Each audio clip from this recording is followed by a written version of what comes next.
ভারতের মাটিতে ১০০ দিন পার করলেন দেশ ছেড়ে পলাতক সাবেক প্রধানমন্ত্রী শেখ হাসিনা।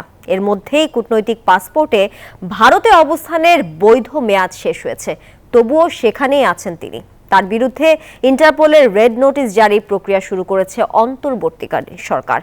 কেমন ছিল তার এই ১০০ দিন, কোন মর্যাদাতেই বা ভারতে আছেন তিনি? বিস্তারিত ডেস্ক রিপোর্টে। শেখ হাসিনা পালিয়ে গেছে, শেখ হাসিনা নাই, শেখ হাসিনা চলে গেছে, শেখ হাসিনা পালায় না। শেখ হাসিনা পালায় না বক্তব্যটি জোর গলায় বলতেন তিনি। ৫ই আগস্টে অভ্যুত্থানে তার সেই অহংকার ভেঙে পড়ে তাসের ঘরের মতো।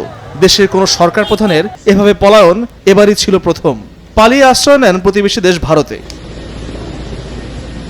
ভারত হয়তো ভেবেছিল এটি সংক্ষিপ্ত কোনো অবস্থান হবে শেখ হাসিনার, হয়তো ইউরোপ বা মধ্যপ্রাচ্যে কোনো দেশে যাওয়ার আগে সংক্ষিপ্ত যাত্রা বিরতির বেশি কিছু নয়। প্রথম কিছুদিন তাকে ও তার বোন শেখ রেহানাকে রাখা হয়েছিল দিল্লির উপকণ্ঠে গাজিয়াবাদের হিন্দন বিমান ঘাঁটির টার্মিনাল বিল্ডিংয়ে। তবে সেই ধারণা ভুল প্রমাণ হওয়ায় ভারত সরকার তাকে হিন্দন থেকে সরিয়ে নেয় দিল্লির কোনো এক গোপন ঠিকানায়। তবে এ বিষয়ে ভারত সরকার এখনো কোনো তথ্যই প্রকাশ করেনি। এরই মধ্যে শেখ হাসিনার ভারতে অবস্থানের ১০০ দিন পার হয়ে গেল।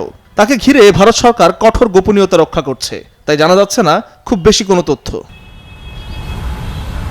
কি অবস্থায় রাখা হয়েছে শেখ হাসিনাকে, কিভাবে ফিরিয়ে এনে বিচারের মুখোমুখি করা হবে, আদৌ কি ভারত তাকে বাংলাদেশের কাছে হস্তান্তর করবে?